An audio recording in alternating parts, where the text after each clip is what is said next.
Hello दोस्तों, SP का study point पे आप सबका स्वागत है। दोस्तों आज हम देखने वाले हैं जो आधुनिक भारत में जैसे कुछ मजदूर संघ संगठित हुई थी और कुछ जो आपको जो कारखाना अधिनियम था उसके बारे में आज डिटेल देखेंगे। तो आप लोग वीडियो को लास्ट तक देखिएगा और उन सब लोग को फ़ायदा होगा जो सुपर टेट की तैयारी कर रहे हैं, जो अब बीपीएससी एग्जाम लगा बिहार में शिक्षकों को, तो उनके लिए बहुत फ़ायदेमंद होगा। क्योंकि बीपीएससी का बहुत फेवरेट चैप्टर है कि प्रथम कारखाना अधिनियम किसके समय पारित हुआ था या कब हुआ था, और मजदूर संघ के भी बहुत उसमें पूछा गया क्वेश्चन है, हम प्रीवियस ईयर देखे हैं। और बिहार दरोगा वाले भी सुन लीजिए, बिहार पुलिस वाले भी यहाँ से क्वेश्चन आता है। तो आइए शुरू करते हैं मजदूर संघ कारखाना अधिनियम। तो हम पहले देख लेते हैं इसमें कारखाना अधिनियम को, देख लेते हैं कब कब आया और उसमें क्या मतलब प्रावधान था या क्या किस तरह से उसमें नियम था, और किस तरह से पहले 7 साल से कम बच्चों को भी आपको कारखाना में काम कराया जाता था। जो कारखाना में एक मतलब निर्दयतापूर्वक आप कह सकते हैं कराया जाता हुआ। आप सोच सकते हैं कि जैसे जब प्रथम कारखाना अधिनियम था 1881 में, उसमें जो 7 वर्ष से कम के उम्र के बच्चों को काम करने पर रोक लगाया जाता है। तो सोच सकते हैं आप कि उससे पहले क्या स्थिति रहा होगा भारत में बच्चों का। आज तो खैर संविधान अधिकार दिया है तो बहुत अच्छा है। तो आइए आज हम बात करते हैं। तो आप इस तरह से याद रखिएगा, कारखाना अधिनियम पहले देखते हैं, उसके बाद हम कारखाना अधिनियम के बाद हम मजदूर संघ देख लेंगे। तो प्रथम कारखाना अधिनियम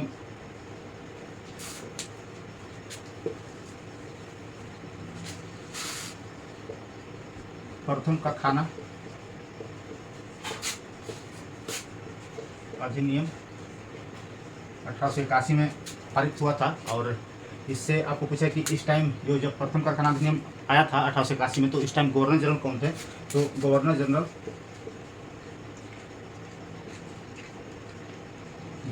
लॉर्ड रिपन थे। लॉर्ड रिपन थे। आपको बहुत सारे एग्जाम में पूछा गया है कि जब प्रथम कारखाना अधिनियम आया तो उस टाइम गवर्नर जनरल कौन थे? तो लॉर्ड रिपन थे उस टाइम गवर्नर जनरल। और यहाँ से पूछा जाता है कि प्रमुख रूप से 2 बात पूछा जाता है। जो काम करने का उम्र था, तो उसको जो 7 वर्ष से कम की उम्र के बच्चे थे, 7 वर्ष से कम उम्र के बच्चों को काम करने से रोक दिया गया था। यहाँ पे तो जो आपको कारखाना या कंपनी में काम करना था, 7 वर्ष से कम उम्र के बच्चों को, अगर इससे उम्र कम है तो काम नहीं कर सकता है। कम से कम उम्र 7 साल होनी चाहिए। तो आप देख सकते हैं कि कितना मतलब निर्दयतापूर्वक कराया जाता होगा काम। और आज ऐसा तो है नहीं, संविधान लागू हो गया तो हाँ तो कर दिया सीधा कि 14 वर्ष से कम उम्र के बच्चों का कारखाना में काम नहीं करा सकते हैं। और दूसरा पॉइंट इसमें कहा गया कि जो 12 वर्ष के बच्चे हैं, 12 वर्ष से कम उम्र के बच्चे जो हैं, कम उम्र के जो बच्चा है उसको आप 9 घंटा से ज़्यादा काम नहीं करा सकते हैं।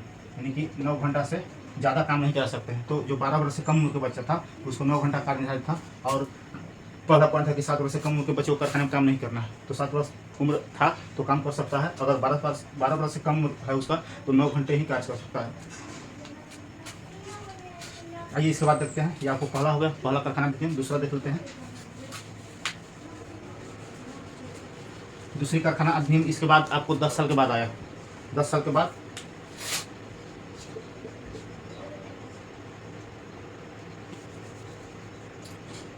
सेकंड कारखाना अधिनियम 1891। इसमें प्रमुख रूप से 2 बिंदु पे बात किया गया। इसमें तो पहला पूछा कि जब द्वितीय कारखाना अधिनियम आया था तो उस टाइम गवर्नर जनरल कौन थे? तो गवर्नर जनरल आप जरूर याद रखिएगा। तो लॉर्ड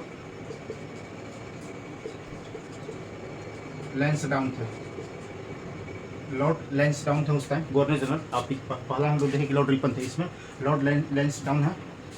इसमें प्रमुख से 2 बिंदु पूछा जाता है। पहला पूछा जाएगा आपको कि जो 7 साल से उम्र था उसको बढ़ा करके 9 वर्ष कर दिया गया। इसमें कहा गया कि 9 वर्ष से कम उम्र के बच्चों को, और कम उम्र के बच्चे हैं इसको कार्य कारखाने में नहीं करना है। इसको 9 वर्ष से कम उम्र के बच्चों को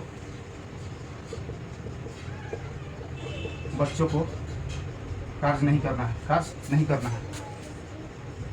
तो इससे पहला पॉइंट हो गया कि द्वितीय कारखाना अधिनियम आया था, उसमें 9 वर्ष से कम उम्र के बच्चों को कार्य कारखाने में नहीं करना है। और दूसरा पॉइंट क्या है कि अगर 14 वर्ष से कम उम्र के बच्चा है तो इसमें कहा गया कि इसका भी कार्य का जो निर्धारण होता है वो भी निर्धारण किया गया था। इसको यहाँ पे 9 घंटा किया गया था।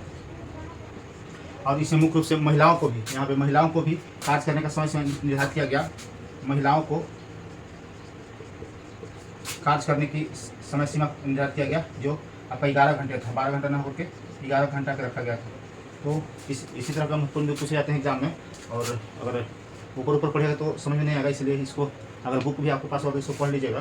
तो हमने पहला देखा 1881 में लॉर्ड रिपन के शासनकाल में, जिसमें देखा गया प्रमुख रूप से कि जो 7 वर्ष से कम उम्र के बच्चे हैं उनको कक्षा में कार्य नहीं करना है। और दूसरा पॉइंट में हम लोग देखा कि 12 घंटे से जो 12 वर्ष से कम उम्र के बच्चे हैं उनको 9 घंटे से अधिक कार्य नहीं करना है। सेकंड में हम लोग आते हैं तो यहाँ पे शासनकाल था लॉर्ड लैंसडाउन का, और इसमें प्रमुख से कहा गया कि 7 वर्ष न होकर 9 वर्ष के कम उम्र के बच्चा तो ऊपर कारखाने में कार्य नहीं करेगा। और फिर कहा कि 14 वर्ष से अगर कम उम्र है तो उसको भी कार्य समय सीमा के अंदर करना है, 9 घंटा में करना है। और तीसरा बिंदु कहा कि महिलाओं को जो कार्य करने की है, महिलाओं को भी कार्य पर ध्यान दिया गया, और कहा गया कि इनका कार्य करने की समय सीमा बस 11 घंटे निर्धारित था।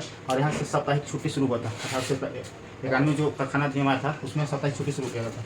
और इसमें एक पॉइंट और याद रखिएगा सेकेंड में कि महिलाओं को पुरुषों के समान वेतन दिया गया, समान कार्य के समान वेतन यहाँ दिया गया। पुरुषों के समान ही महिलाओं को यहाँ वेतन दिया जाता था, इस समय नहीं दिया जाता। 1881 में जब शुरू आया था प्रथम कारखाना अधिनियम, उसमें समान कार्य के लिए समान वेतन महिलाओं को नहीं मिलता था, और इसमें दिया गया। आइए आगे देखते हैं।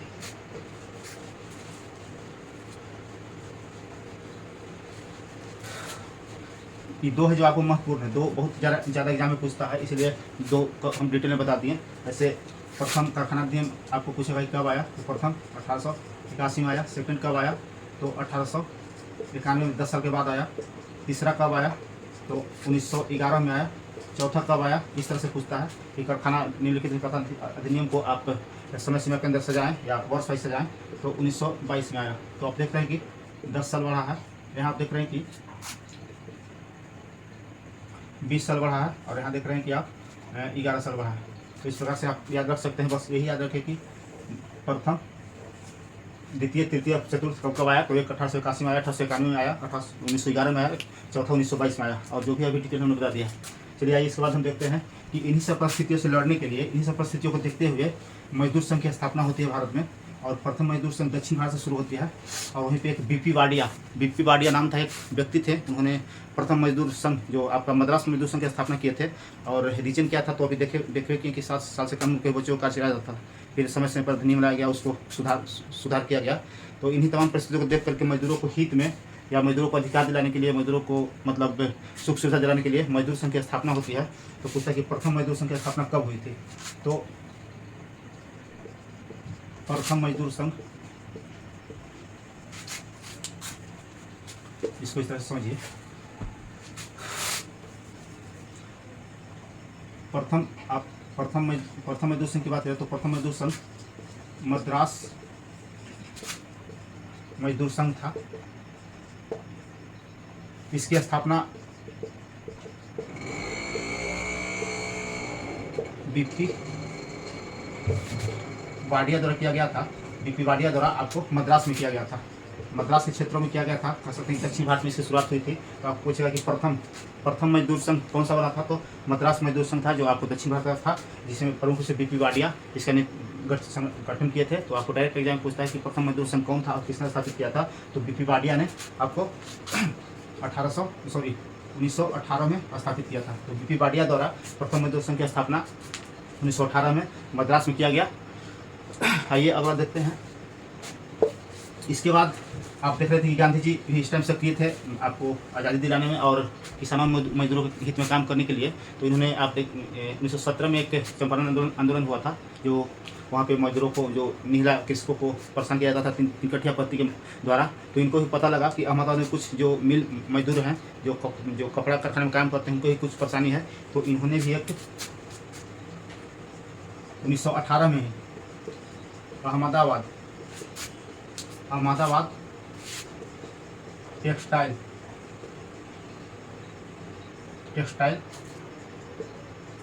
मजदूर संघ की स्थापना किया। या इसी बात को इंग्लिश में लिखा मिलेगा कि अहमदाबाद टेक्सटाइल लेबर एसोसिएशन की स्थापना किसने की है, तो इसका स्थापना महात्मा गांधी ने किए थे। स्थापना महात्मा गांधी द्वारा किया गया। तो ये बहुत आपको करीब बहुत सारे एग्जाम पूछा गया है कि आपको अहमदाबाद मिल मजदूर संघ की स्थापना की किसने किए थे, तो यही महात्मा गांधी थे। और यहीं पे इन्होंने ट्रस्टशिप की अवधारणा दी। ट्रस्टशिप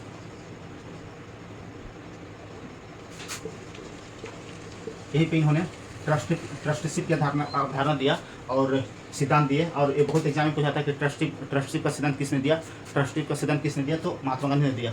इसमें इनको कहना था कि जो ट्रस्टशिप का अर्थ होता है कि जो आपका मालिक होता है जो कारखाना का, और वो वास्तविक मालिक वो नहीं होता। वास्तविक मालिक आपका जो ट्रस्टशिप सिद्धांत इन्होंने बताया था, उसमें वास्तविक मालिक मजदूर को बताया था कि जो मजदूर वहाँ जो मजदूरी कर रहा है, जो कार्य कर रहा है, वो वास्तविक मालिक होता है किसी भी आपको कारखाना का या किसी भी मतलब संस्था का। और जो उसका मालिक होते हैं उसको किसी संचालन करने के लिए, उसका देखरेख करने के लिए भेजा गया है। तो यही ट्रस्टशिप का मतलब होता है। तो बहुत एग्जाम में पूछा गया कि ट्रस्टशिप का सिद्धांत किसने दिया था, तो महात्मा गांधी ने। कहाँ दिए थे, तो हमारा टेक्सटाइल लेबर एसोसिएशन का जब स्थापना की थी वहीं पर इन्होंने दिए थे। तो इतना ही आएगा इससे। चलिए आगे देखते हैं। इसके बाद आपको 1920 में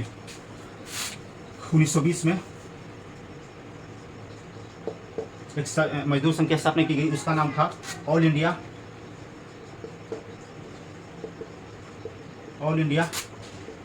ट्रेड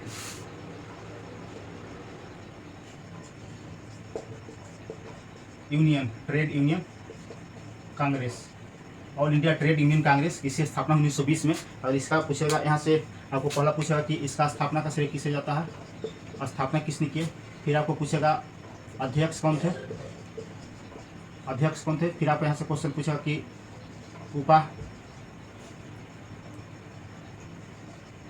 उपाध्यक्ष कौन थे।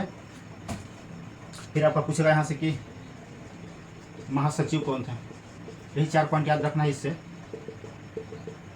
बहुत सारे एग्जाम में पूछा गया है। और इसका मुख्य रूप से एक कन्फ्यूजन पॉइंट है, क्योंकि एक लाला लाजपत राय भी इसमें है अध्यक्ष के रूप में। तो इतना बार आदमी मतलब लाला लाजपत राय का नाम याद कर लिया कि all India trade union Congress को, तो लाल लाजपत राय मार्ग निकल जाता है। 1920 में all India trade union Congress की स्थापना हुई। इसमें संस्थापक के रूप में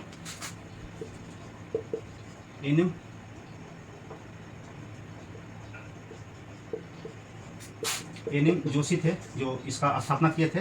और अध्यक्षता की बात करें तो अध्यक्षता करने का मौका मिला लाला लाजपत राय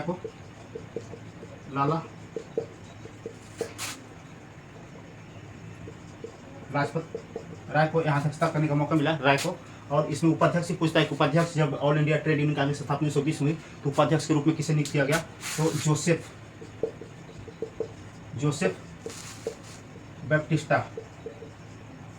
बैप्टिस्टा को नियुक्त किया गया। और महासचिव दीवान चमनलाल को बनाया गया। तो यहाँ से इतना सारा इन्फॉर्मेशन आपको बेसिक रूप से याद होना चाहिए।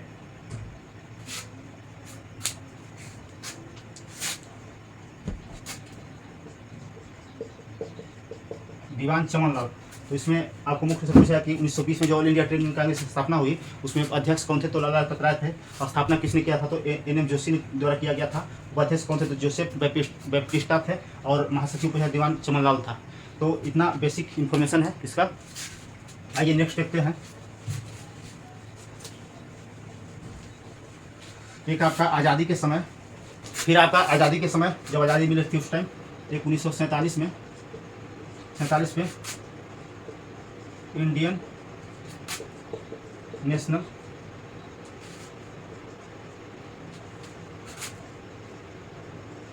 ट्रेड यूनियन कांग्रेस की स्थापना की गई।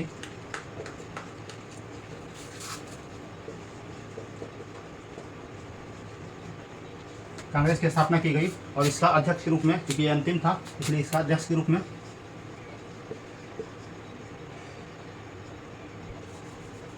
इसका अध्यक्ष, यहाँ से अध्यक्ष ही पूछता है।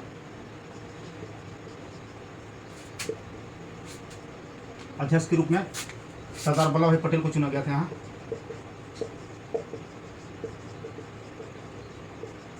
वल्लभ भाई पटेल को बनाया गया था, चूंकि ये अंतिम था। Indian national trade union Congress, इससे पहले हमने 1920 में देखा कि आपको ऑल इंडिया ट्रेड, यहाँ पे ऑल इंडिया था 1920 वाला में, 1920 all India trade union Congress था, PUC था, और यहाँ पे है Indian national trade union Congress. इसलिए कन्फ्यूज मत होइएगा। जब 1920 पूछेगा तो all India trade union Congress क्या इसका अध्यक्ष लाला लाजपत राय थे, और जब 1947 वाला पूछेगा Indian national trade union Congress तो आप सरदार वल्लभ पटेल को आंसर दीजिएगा। तो इस तरह से मजदूर संघ और जो कारखाना अधिनियम था उसको आपको करीब 20-15 मिनट का वीडियो होगा, देखिएगा, और हम लास्ट तक देखिएगा। इसको और हम छोटा करने की कोशिश करेंगे। अगर दोस्त वीडियो अच्छा लगे तो लाइक, सब्सक्राइब और शेयर जरूर कीजिएगा। लास्ट तक वीडियो देखने के लिए धन्यवाद।